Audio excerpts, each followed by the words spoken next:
Ang lalaking ito ay naglalakad sa kalsada, kahit ang isang suso ay hindi nangangahas na apakan. Karaniwan, hindi siya nakikipag-away sa iba, ngunit ang paraan niya ng pagpatay ay nagpapatindig ng balahibo ng lahat. Itinulak niya ang hilinga ng karne malapit sa lawa at pagkatapos itong paandarin. Nagsimula siyang maghagis ng mga piraso ng karne, na kayang tuluyang magpawalang tao sa isang tao. Ngunit sino ang mag-aakala na 3 buwan na ang nakalipas, isa pa siyang namungunang abogado. Ngunit kinaiinisan niya ang trabahong iyon dahil ang mga kliyente niyang ipinagtatanggol ay kadalasang mga gangster. Pumatay, nagnakaw, gumawa ng lahat ng kasamaan, ngunit umasa siya sa kanyang matibay na kaalaman sa batas. Ay palaging makakatulong sa kanila na makalaya agad. Dahil dito, pinapahalagahan siya ng lokal na boss ng mafia na si Dragon. Ang pangunahing trabaho niya ay tulungan ang mga tauhan ni Dragon araw-araw na makalaya upang ang masasamang tao ay malayang gumala sa labas ng batas, kapalit ng mapayapang buhay para sa kanyang pamilya. Ngunit ginawa rin siyang katulad ng mga pamilya ng mga taong may mataas na talento, umuunlad ang karera ngunit hindi magkakasundo ang pamilya. Upang makalaya ang isang gangster na nagdulot ng gulo, maaari pa niyang palampasin ang kaarawan ng kanyang anak na babae. Dahil dito, nagkaroon sila ng Cold War ng asawa niya, sa huli ay hindi na siya nag-abala pang makipagtalo sa kanya, nakalimutan na niya ang marangyang buhay na kasalukuyan niyang tinatamasa na pinaghirapang itayo ng kanyang asawa. Kaya kapag nasa bahay ako, lahat ng ginagawa ko ay mali. Masyado akong umuwi ng gabi, kasalanan ko rin. Wala na akong ibang magawa kundi ilubog ang sarili ko sa trabahong kinaiinisan ko. Upang baguhin ang lahat sa isang pagkakataon, sumali siya sa isang training. Dito, natutunan niya na anuman ang gawin, kailangan mong mag-focus at hindi dapat mawala sa focus. Gamitin ang paraang ito para makamit ang balanse sa pagitan ng pamilya at karera. Sinabi ng coach niya na mas magiging maganda ang resulta kung mas mag-insayo siya. At ganoon nga ang nangyari pag-uwi niya ay inihagis niya ang telepono sa kotse. At inilaan ang lahat ng oras niya sa tabi ng mga mahal niya sa buhay. Talagang gumanda ang relasyon ng mag-asawa. Hindi niya inakala na ang ugaling ito ay magdadala sa kanya sa malalim na hukay. Isang araw, dadalhin sana niya ang anak niyang babae sa isang lugar tuwing weekend. Ngunit biglang tumawag si Dragon. Sa simula ay ayaw sana niyang sagutin ang tawag. Ngunit patuloy pa ring tumutunog ang telepono niya. Sa huli ay sinagot niya ito, "Opo, nasaan po kayo?" Sinabi niyang kasama niya ang kanyang anak na babae palabas, ngunit inutusan siya ni Dragon na bumalik kagad. Dahil sa ganoong walang katwirang kahilingan, naghahanda na sanang ibaba ni Bjorn ang telepono. Ngunit binanggit ng kabilang linya ang isang emergency signal. Labis siyang nagulat at agad na nagpreno at bumalik, dahil ang signal na ito ay ginagamit lamang sa mga kritikal na sitwasyon. Pagdating sa base ni Dragon, ipinagkatiwala ni Bjorn ang kanyang anak sa receptionist. Pagkatapos ay kinuha ang susi at pinindot ang palapag na hindi mapupuntahan ng mga estranghero. Hindi pa rin makabawi si Bjorn kaya ginamit niya ang paraan na itinuro ng coach niya para makapasok sa working mode, pero pagpasok niya, nagulat pa rin si Bjorn sa sitwasyon ni Dragon. Sinabi ni Dragon na may pinatay siya kagabi. Sabi ni Bjorn, okay lang basta walang camera, kaya niyang ayusin. Pagkatapos niyang alamin, wala ngang camera doon, pero noong ginawa ni Dragon ang krimen, may school bus na dumaan. Hindi sana ito problema, pero ang mahalaga, sa loob ng bus na iyon, ay may mga teenager, bawat isa ay may hawak na cellphone. Nang marinig ito, si Bjorn ay natigilan, ibig sabihin, noong ginawa ni Dragon ang krimen. Mayroong ilang dosenang telepono ang nag-record, at sa sitwasyong ito, malamang ay na-upload na ito sa mass media. Ipinaliwanag pa ni Dragon na medyo malabo ang video at tinanong si Bjorn kung matutulungan ba siya nitong makatakas sa kasalanan. Ngunit nang makita ni Bjorn ang video, halos isubsob na niya ito sa mukha ni Dragon.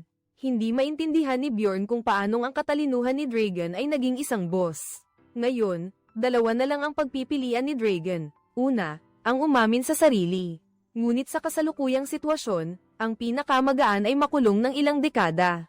Mabilis na nagtanong si Dragon kung ano ang pangalawang opsyon. Sinabi ni Bjorn na tumakas muna si Dragon sa ibang bansa at magtago ng 30 hanggang 50 taon.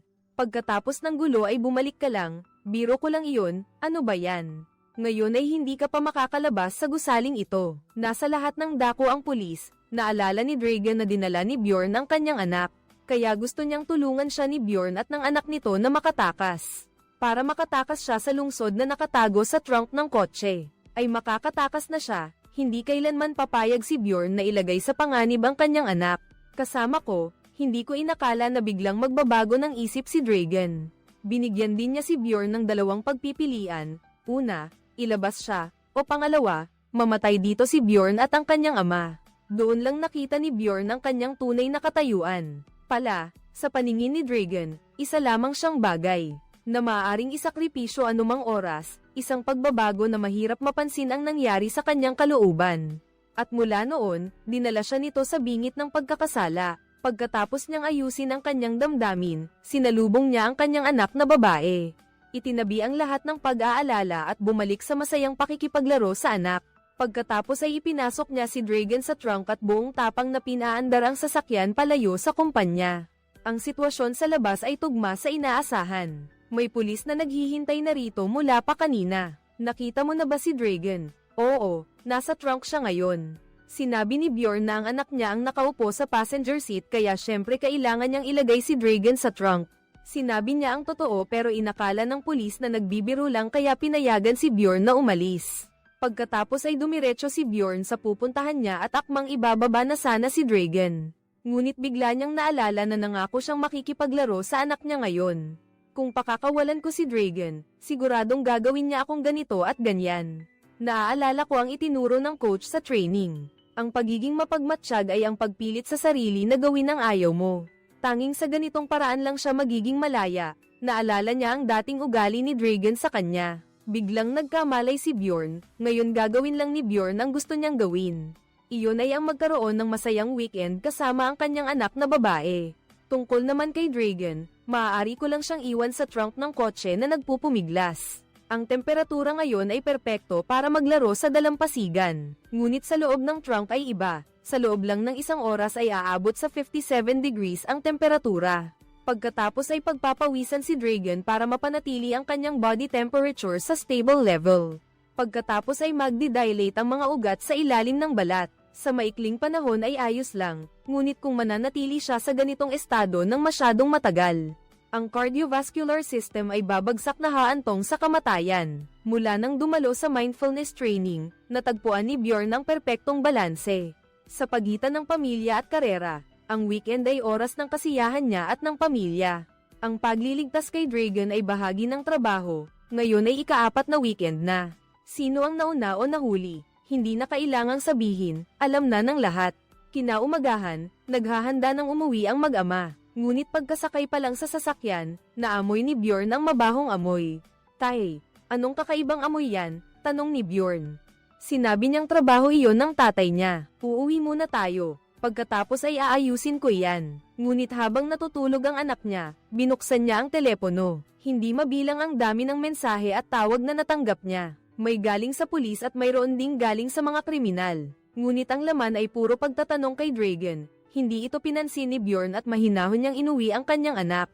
Kahit pa nagkape pa siya kasama ang kanyang asawa. Ngunit paglabas niya para asikasuhin ang nasa trunk ng sasakyan, ay hinarang siya ng isang grupo ng mga hindi inaasahang bisita sa harap ng bahay.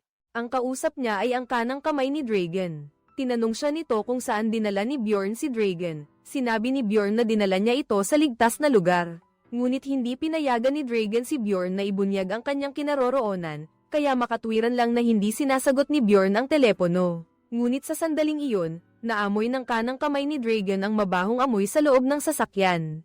Tumahol ng tumahol ang aso niya. Agad siyang nagduda. Nang tumingin siya sa trunk, sinabi niya na bulok na inihaw na karne iyon. Dapat sana ay kakainin namin sa weekend, pero naiwan sa trunk kaya nasira. Gusto mo bang kumain? Baliw ka ba? Itapon mo na iyan. Matapos niyang paalisin ang kanang kamay ni Dragon, alam ni Bjorn na kailangan niyang ayusin agad ang nasa likod ng trunk. Kung hindi, baka may makasinghot ng amoy ng bangkay. Siguradong may mangyayari sa kanya. Pumunta siya sa isang base sa labas ng bayan ni Dragon. Kahit na naghanda siya ng husto, pagbukas pa lang niya ng trunk, bumungad sa kanya ang mabahong amoy, na nagdulot sa kanya ng pagkahilo.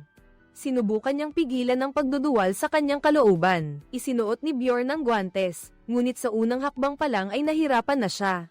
Hindi talaga may galaw ni Bjorn ang mabigat na katawan ni Dragon. Agad siyang naisip ang sikat na prinsipyo ng lever. Sa huli, Halos hindi niya maipasok ang pala sa ilalim ng katawan ni Dragon. Ngunit sa kaunting lakas lang na ginamit niya, nabali sa gitna ang hawakan ng pala. Ngunit hindi pinabayaan ng Diyos ang taong nagsisikap, nang siya ay matamba, nakita ni Bjorn ang parang isang puli. Sa ganoong paraan, nailabas din niya si Dragon mula sa sasakyan. Ngayon, mas simple na ang lahat.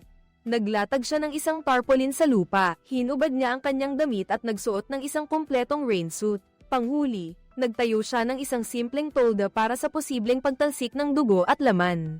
Ngunit nang dumating ang oras na kailangan na niyang kumilos, hindi alam ni Bjorn kung paano magsisimula para kumalma. Naalala ni Bjorn ang sinabi ng kanyang mindfulness coach. Gaano man kahaba ang daan, nagsisimula ito sa unang hakbang. Kung hindi mo alam kung paano gawin ang unang hakbang, gawin mo na lang. Ang pagkakamali ay maaaring itama. Sa pag-iisip nito, lalong tumibay ang tingin ni Bjorn.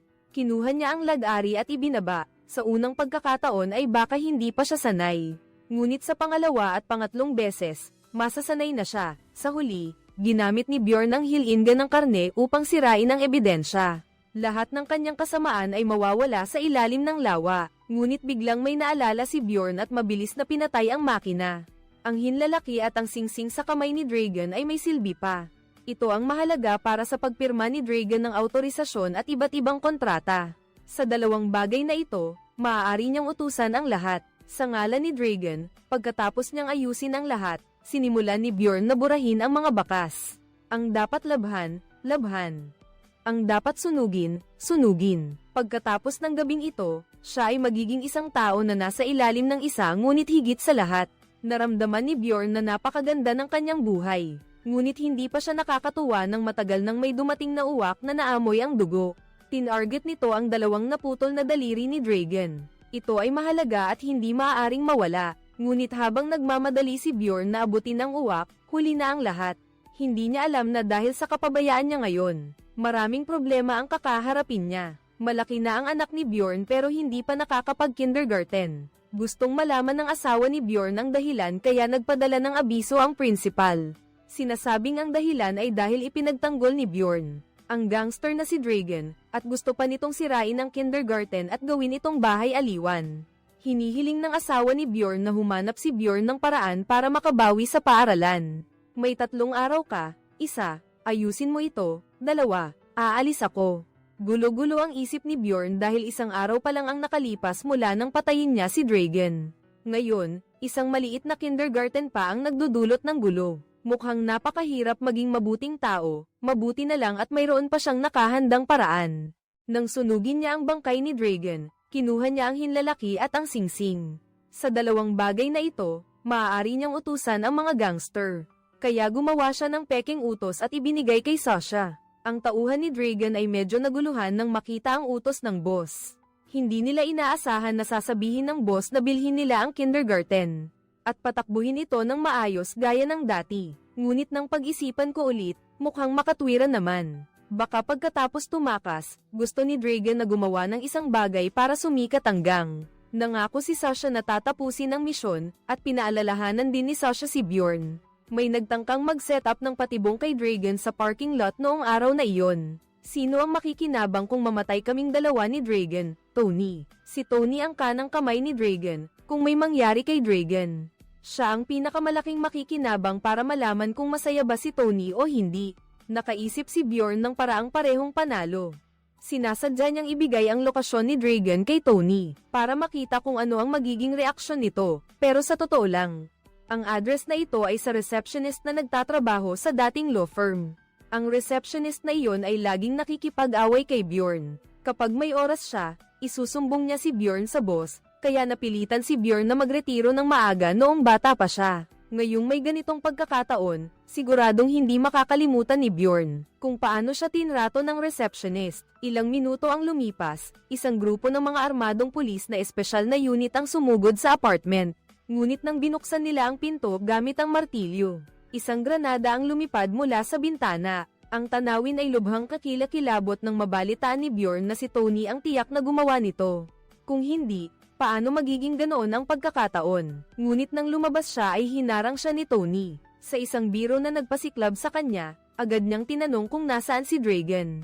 Ang sino mang makarating sa posisyong ito ay hindi ordinaryo. Siyempre, hindi magsasabi ng totoo si Bjorn dahil kung sasabihin niya, tiyak na mamamatay siya. Banta ni Tony na itatapon niya ang anak ni Bjorn sa kanal. Kung hindi magsasabi ng totoo si Bjorn, ngunit hindi inakala ni Tony na ganoon din ang pagbabanta ni Dragon kay Bjorn. At ang resulta, si Dragon ay ginawang pinagpipiraso, at ibinuhos sa lawa bilang pain sa isda, ngunit hindi pa rin natakot mamatay si Tony.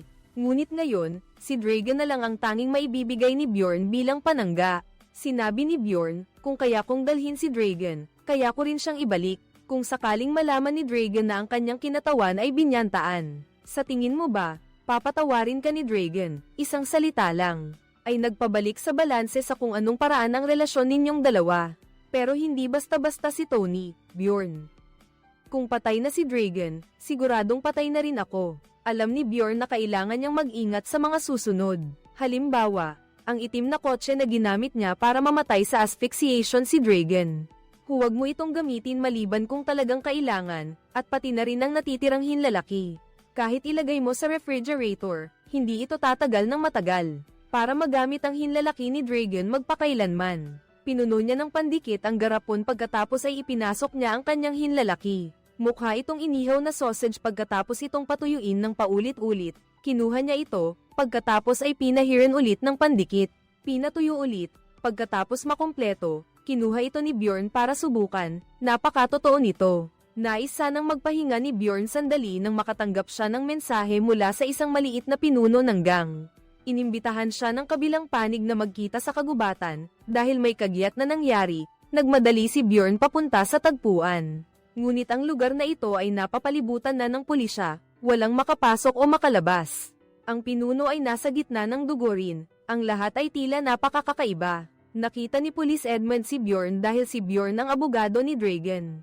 Kaya palaging pinaghihinalaan ng pulisya na nakikipag-ugnayan siya kay Dragon. Ngunit wala silang matibay na ebidensya kaya hindi pa nila siya inaaresto. Ngayon, bigla siyang lumitaw sa pinangyarihan ng krimen, na lalong nagpabahid ng pagdududa. Sinabi ni Edmund na hihingi sila ng warrant para halugugin ang bahay ni Bjorn. Kalmadong sinabi ni Bjorn na malugod niyang tatanggapin ang pulisya sa bahay niya. Kahit kailan, dahil wala naman si Dragon sa bahay niya. Ngunit biglang naalala ni Bjorn ang daliri sa loob ng refrigerator. Kaya nagmadali siyang gumawa ng dahilan para umalis at pagdating sa bahay, agad niyang kinuha ang daliri. Mayroon ng kapalit, hindi na kailangan ni Bjorn ito. Ngunit habang inilalabas ito ni Bjorn, may narinig siyang katok sa labas.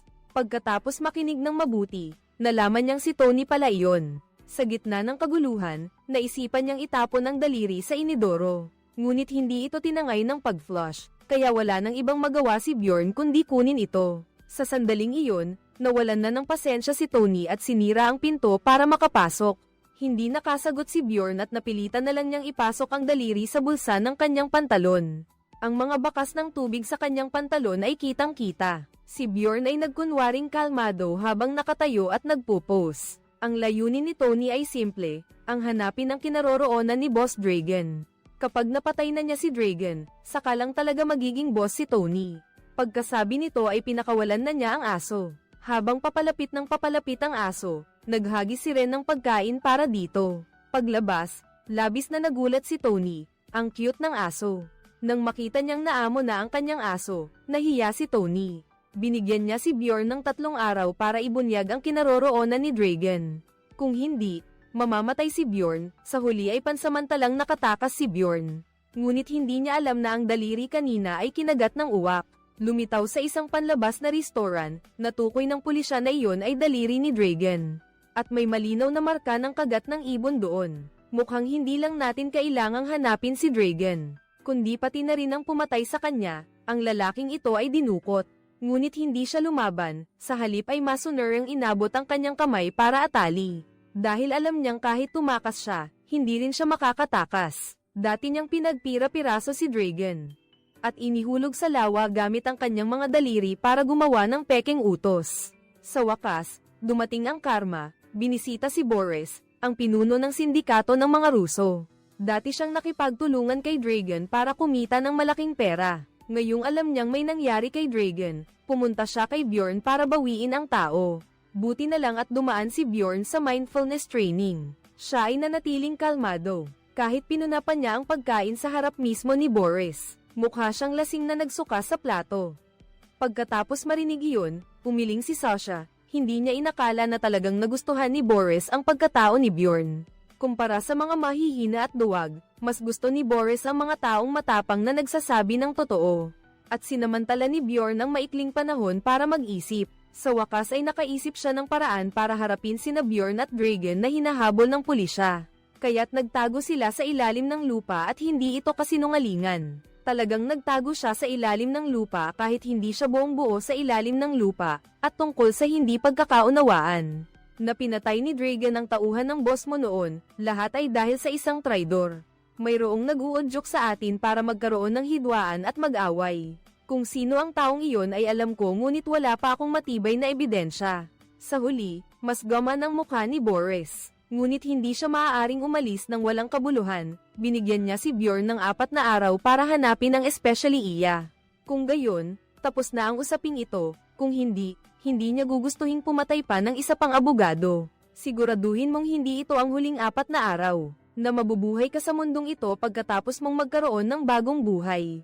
Alam kong hindi na niya maaaring ipagpaliban pa. Ang nasa likod ng lahat ng ito ay si Tony. Ngunit wala siyang ebidensya para gumanti sa pinuno ng isang gang. Mabilis siyang nakahanap ng pagkakataon matapos mamatay si Dragon sa loob ng trunk ng kotse. Hindi na ginalaw ni Bjorn ang sasakyang iyon. Ngayon, gusto na siyang paalisin ng law firm kaya tinawagan siya ng bagong receptionist para bawiin. Ang sasakyang ibinigay ng law firm sa kanya, gusto na lang ni Bjorn na may kumuha nito. Sinabi niya sa receptionist na nasa ibaba lang ang sasakyan, pababain na lang nila para kunin. Ngunit hindi nagtagal, may malakas na ingay na narinig mula sa ibaba. Nagmadali siyang lumabas sa bintana para sumilip. Halos mamatay na sana yung receptionist. Natakot si Bjorn, malinaw na ito ang dating taktika na ginagamit para labanan si Dragon. Ngayon siya na ang namamahala sa gang ni Dragon. Kaya ang panganib ay lumipat mula kay Dragon patungo sa kanya. Sa unang pagkakataon, naramdaman niyang ganoon kalapit ang kamatayan sa kanya. Kalmadong binuksan ni Bjorn ang pinto para kunin ang pahayag ng pulisya. Tinatanong siya ni Edmund kung ano ang nangyari, ngunit sinabi ni Bjorn na bago nangyari ang pagsabog. Kinuha na ng kumpanya ang sasakyan, at wala itong kinalaman sa kanya. Nang makita ni Edmund ang ganoong reaksyon ni Bjorn, ayaw na niyang makipag-usap pa. Ngunit para mahanap ang salarin, sinabi niya na ang granada ay galing sa Romania. Kung may naalala si Bjorn na sinuwi niya sa Romania, pumunta siya sa istasyon ng pulis para makipagkita sa kanya. Bukod pa rito, may isa pang bagay. Sinabi ni Edmund na nakita ang isang daliri ni Dragon sa isang restoran malapit sa mansyon. Hindi kalayuan sa lawa. Nagkataon na hindi nagtagal bago iyon, dinala rin ni Bjorn ang kanyang anak doon. Lubos na nag-alala si Bjorn. Ang kakayahan ng pulisya ay talagang nakakatakot. Nagmadali siyang gumawa ng dahilan para pagtakpan ang nangyari at pinaalis si Edmund. Agad siyang nagpautos kay Sasha na hulihin ang Romanian na nagpasabog ng sasakyan niya, para ipakita ang kasalukuyang kapangyarihan ni Bjorn. Sa isang utos lang, makukuha niya lahat ng gusto niya bukas. Ang mga kasamahan niya sa gang ang kumuha sa nagpasabog ng sasakyan ni Bjorn. Gustong tanungin ni Bjorn ang kalaban, agad namang naintindihan ng mga kasamahan niya.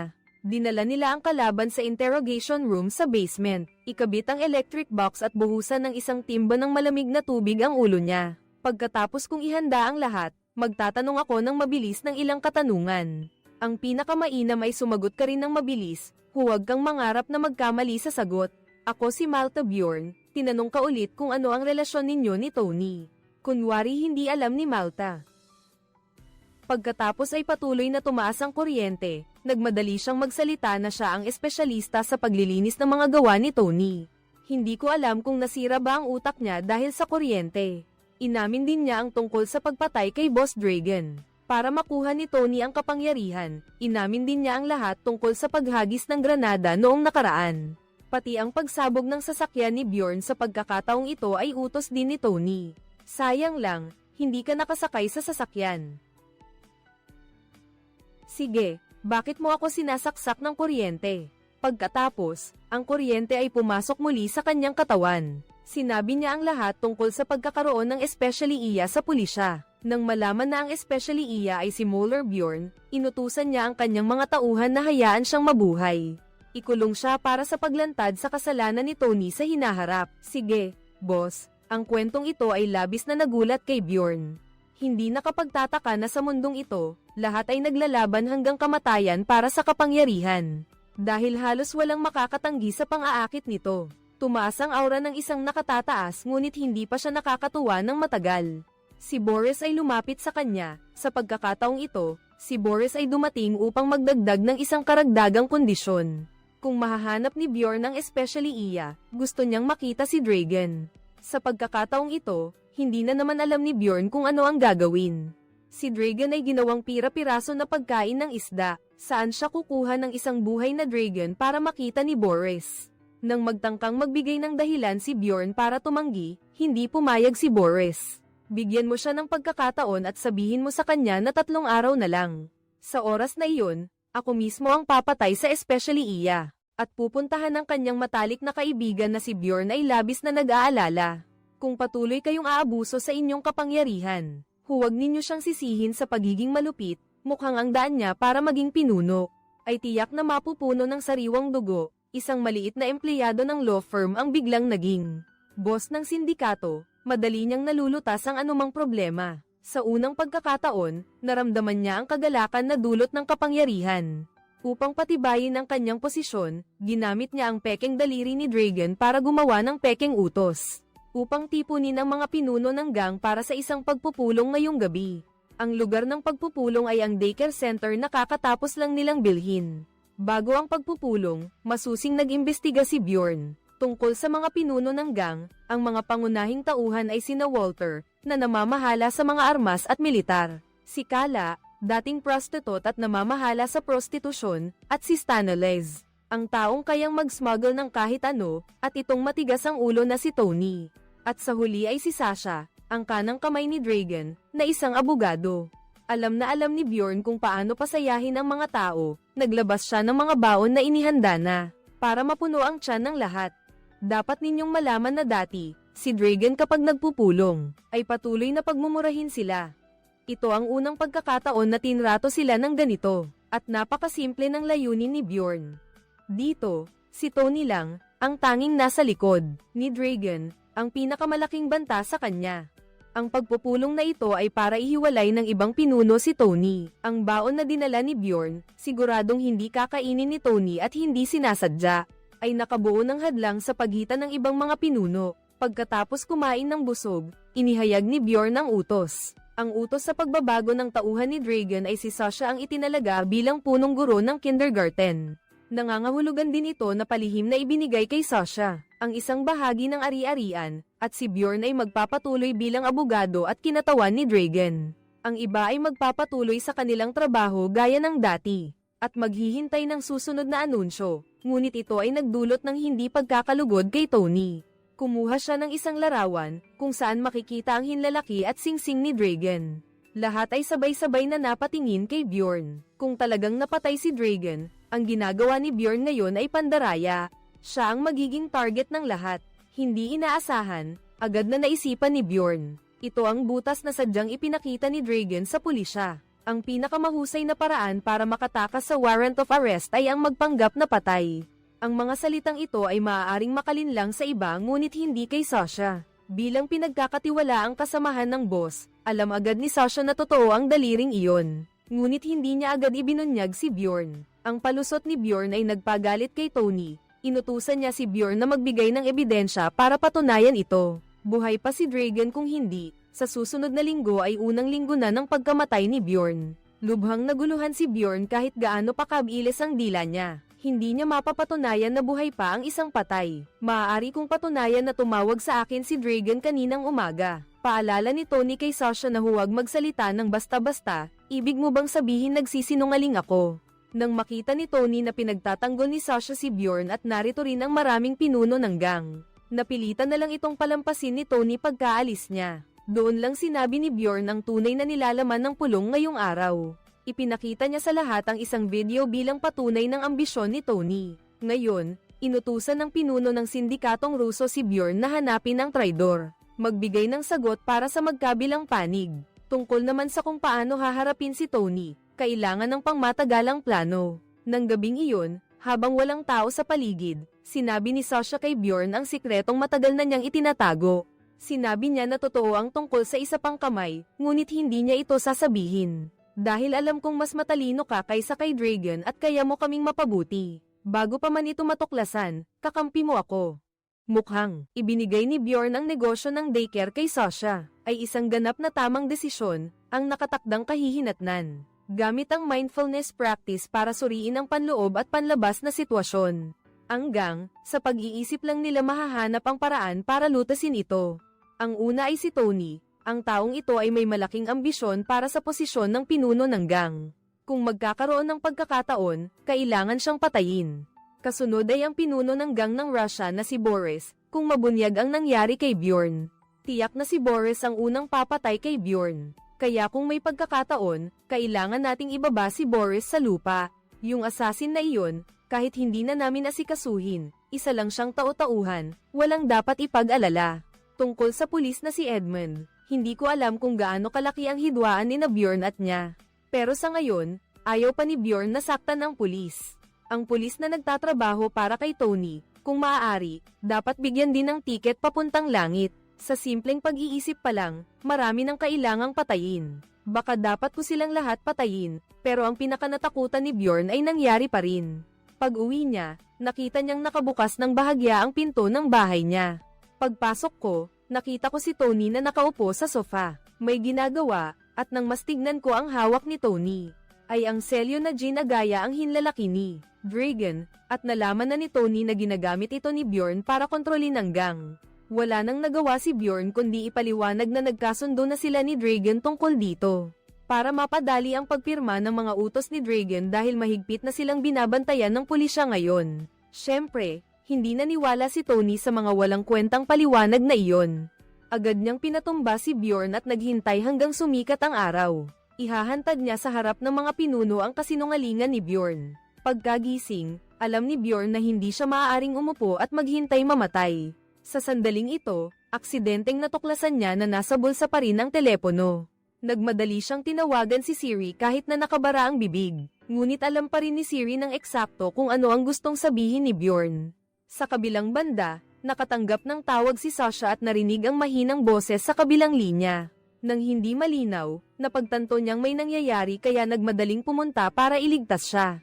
Hindi nagtagal, natapos ng mag-almusal si Tony at bumalik sa apartment. Nang aatake na sana siya nang dumating si Sasha. Nagsimula silang magkaharap, walang gustong magpatalo. Sa sandaling iyon, pumasok ang janitor. Nang makita ang nangyayari, natakot siya at tumakbo palayo. Alam ni Tony na hindi na ito pwedeng patagilan pa, dahil malapit ng palibutan ng pulis ang lugar na ito.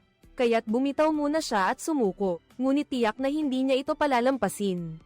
Pagkatapos nito, alam niyang hindi na siya pwedeng maghintay pa. Kailangan na niyang isagawa agad ang plano niyang pagpatay. Ito rin ang tanging paraan para masira ang patay na sitwasyong ito.